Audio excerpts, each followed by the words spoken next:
I should have been brimming with happiness, finally owning the home of my dreams. But instead, I dread every upcoming weekend. Why? Because my husband's parents visit every single week, and I'm treated like a maid every time. Far from getting a break from the stress of work, I only grow more exhausted with each day off. I reached my limit and decided to invite my own parents over, hoping that it would deter my in-laws from visiting. But my husband lashed out at me, bellowing, "Don't you dare invite your parents. If you don't like to live here, you can get out." Well, fine, I'll leave. He'll be the one to regret it. My name is Emma. I've been married to Michael for 5 years. We were previously living in a rental, so we've been planning to buy our own house soon. Michael's parents got wind of this. "Oh, Emma, Michael told us about your plans. You're finally buying your own house, huh?" "Yes, that's right." "If you need any help looking for places, just let us know. We're more than happy to help." "Ah, thank you. How about visiting some open houses soon?" I had plans on carefully selecting our new home with Michael, but my mother-in-law seems keen on being involved with every step of the property search. Just yesterday, she showed up unannounced with a brochure for a plot of land that's up for sale. "Emma, what do you think about this property? It's near the subway station and it's spacious enough for a duplex house." "A duplex house?" Apparently, they're planning on moving in with us. That's why they've been sticking their noses in our property search. She's been constantly chiming in with suggestions like, "It would be better to live nearby the subway since it's a hassle to walk," or "It would be convenient to have a supermarket nearby." And here I thought she was just looking out for us, but all along she was just stating her own preferences, thinking that she'd be living there too. I immediately relayed this to Michael. "Michael, your mother came over this afternoon with a brochure for a plot of land that's for sale. It seems like she and your father want to live with us." Yeah, she did mention something like that." "What? You heard it from your mom? Why didn't you tell me such an important thing?" "I thought we could talk about it once it was more concrete. Do you object, Emma?" "Well, yes, because I was thinking that we'd be living you and me. And besides, your mom and dad are still healthy, aren't they? I can't predict far into the future, but I think right now it would be best if we lived separately to maintain a good relationship." "I see. I understand how you feel, Emma." Michael listened to my feelings and was able to convince his parents that we're not planning to live together right now. After hearing Michael's reasoning, it seems his parents finally gave in. I thanked him again for handling the situation so well. "Thank you, Michael." "No problem, Emma. If you're against living with them, then we won't force it. Instead, let's have my folks visit our new home often after we move in." "Of course." After that, Michael and I found the perfect place, and we were finally able to get our own home. Once we moved in, his parents came to visit our new home right away. "Emma, congratulations on the move. What a nice house you have." It seemed that his mother was satisfied with our new home. "Please feel free to visit any time." I told her this with a gentle feeling, and that day, the 4 of us shared a meal around the dinner table. The following weekend, I suggested to Michael that we go buy some decorations for the living room, but he seemed disappointed and told me, "Can we postpone the shopping for another time?" "Do you have plans for the weekend?" "My folks said they wanted to come over." "What? They just visited last week." "Well, they seem to really like this house. You did say feel free to visit any time, right, Emma?" "Well, yes, I did say that, but..." "Could you make dinner and entertain them a bit?" After that, his parents started to visit our house every single week, and every time they visited, they became increasingly demanding. "Emma, it's been so hot lately that I'm feeling a bit drained. Something light like noodles would be fine for lunch, but for dinner, I'd like something hearty like steak." "Emma, do you know the new pastry shop near the station? It's all the talk around town, so I think it'd be perfect for dessert. Could you buy some?"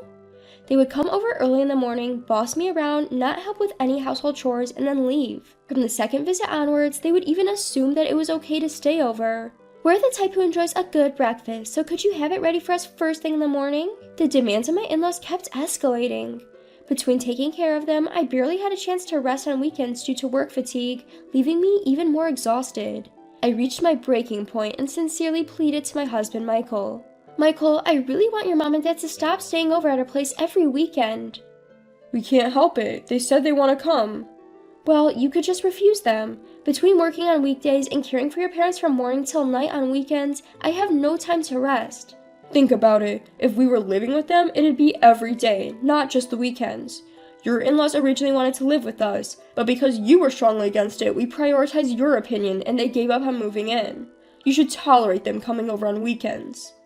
Compared to living together, it might still be better. However, it was becoming unbearable to have this situation continue indefinitely. While I was troubled about what to do, I received a call from my mother. "Oh, Emma, are you doing well?" "Sorry, Mom, I haven't been calling you. I'm managing somehow." "Really? You sound down. Are you okay?" "Well, actually..." I told my mother that I had been troubled by my mother-in-law's frequent visits since moving. Upon hearing this, my mother sounded concerned and said, "That must be tough. I imagine you would be busily settling in after moving and buying necessary items, so I've been refraining from contacting you. Because my in-laws visit every weekend, I still hadn't invited my own mother to our new house. If I invite my mother, maybe my in-laws would refrain from coming over that weekend."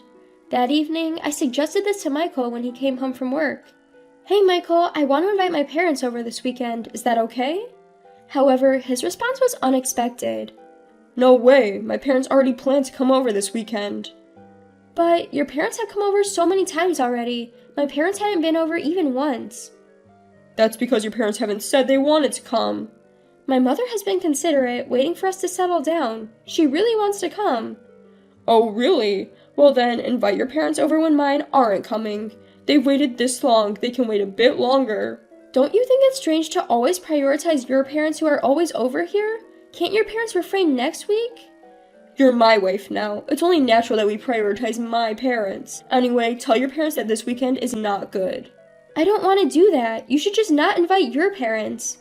"If I can't call my parents because of that, then your parents don't have to come to my house anymore either. Since they've given you to me, they are prepared to not be able to see your daughter, right?" "Wait a minute, that's absurd. Why can't I invite my parents? Regardless of having a married daughter, isn't it natural for them to want to see their family?" Despite Michael's stubborn refusal, I made this proposition to him. "Okay, let's give up on this weekend. But from now on, let's try to invite each other's parents on a more regular basis, okay?" Ugh, that's exactly what I was trying to avoid. If you're going to suggest something that troublesome, we might as well not invite your parents at all. Let's end this conversation. "And we haven't resolved anything yet." In my mind, I've already decided. I'm not going to let your parents come over. If you don't like it, you can leave. No matter what I said, Michael only thought about his parents. He never considered me nor my parents. His refusal to have a conversation and his insistence on his own opinions finally wore out my patience. "Fine, if you feel that strongly, Michael, I'll leave, and it'll be too late for regrets." "Regrets? Haha, what on earth would I regret if you're gone? Just remember this, I won't recognize any apologies. Don't come crawling back wanting to return." Leaving a loudly laughing Michael behind, I headed home.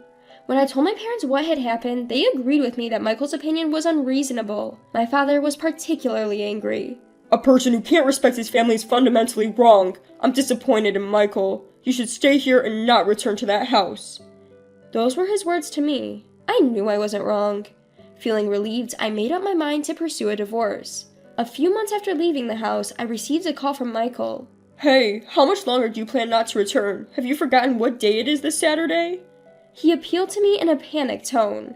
"Oh right, it was the day we were supposed to invite your coworkers over to our new house." "Yes, exactly. We've been planning it since we moved, remember?" "But won't your mother-in-law be coming that day? Why don't you tell your coworkers that my parents are visiting and refuse them?" "There's no way I can say that. Moreover, I have invited a new boss for my department that day. If I cancel now, it could affect my future at work." "I don't care. You're the one who kicked me out, remember?" "Is this the time to be arguing? Stop sulking and come back already. We need to start preparing for everyone's arrival, or we won't make it in time." "I'm not returning to that house." "What? Are you okay with jeopardizing my job?" "I don't mind. I plan on leaving you." "Leaving? Are you serious?" "Yes, I've been thinking about it since I left the house. My parents also agree with me." "Your parents too? They're just as out of touch as you. Do what you want. I'll have my parents help with the preparation for inviting my coworkers. I don't need you anymore. You're going to regret this." "That's my line. Goodbye." I hung up the phone abruptly. Right about now, Michael is probably frantically contacting his in-laws, preparing to invite colleagues from the office. Since his in-laws have done as they please so far, it would be good for them to taste some hardship for once.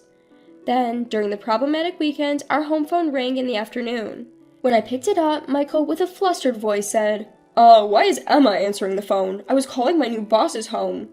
"Why? Well, because it's my house, of course." "Emma's house? Don't tell me, the new boss is Emma's father?"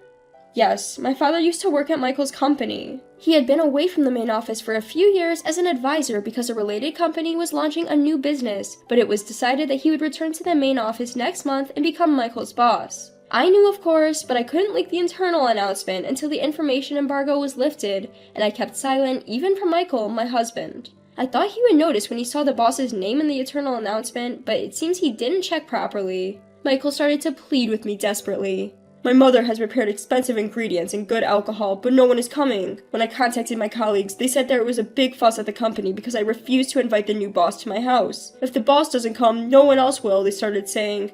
Emma, please convince your father to come to our house. Please persuade him to clear up everyone's misunderstanding. Misunderstanding? It's not a misunderstanding, it's a fact, right? Michael, you said don't ever invite my parents to our house, didn't you? I didn't know your father was my boss then. The situation is different now. Quite a convenient excuse. I've asked you many times if you wouldn't regret it, haven't I? Well, it's too late to regret now. You're responsible for cleaning up your own mess. I hung up the phone without waiting for Michael's response.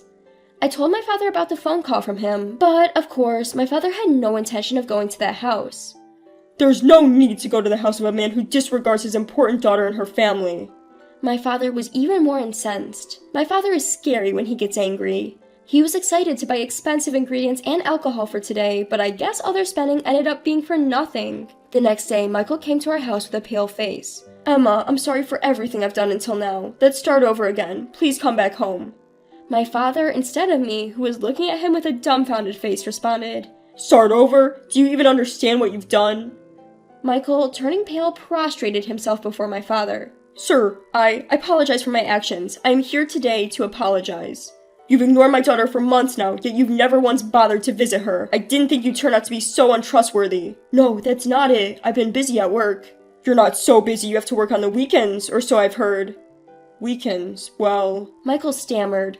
Likely his mother was visiting him every weekend. Michael, who never did housework, would have given up if it weren't for her help. I'm sure his mother was also looking after him during the weekdays, taking advantage of my absence. My father, guessing this, sternly said, Never mind. You seem to get along quite well with your parents. It seems like you two jumped into marriage before you were ready to be independent. That's not true. I respect Emma's feelings and even rejected the idea of living with my parents. You're still saying that? It's natural for a couple to decide whether to live with their parents. Yet, you kept harping on Emma for rejecting the idea and never listened to her after. How is that prioritizing Emma's feelings? Well, that's... And marriage means both families become relatives, yet you invited your parents to your home every weekend and told us absolutely don't come over. How dare you disregard Emma's family, us?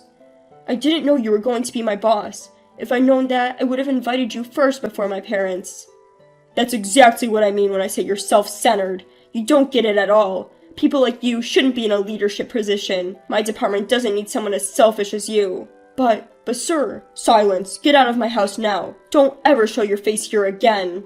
Afterward, my father advised his superiors to remove Michael from his department and reassign him to a regional branch. No one defended Michael, who was already known for his selfish behavior. Even his parents, who had doted on him, couldn't follow him to a remote region.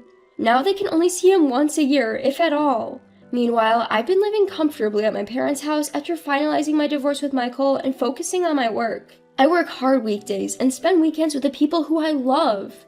When I think back to my past lifestyle when I was not able to live such a normal life, the free life I have now is comfortable and irresistible. From now on, I want to cherish my parents and live at my own pace.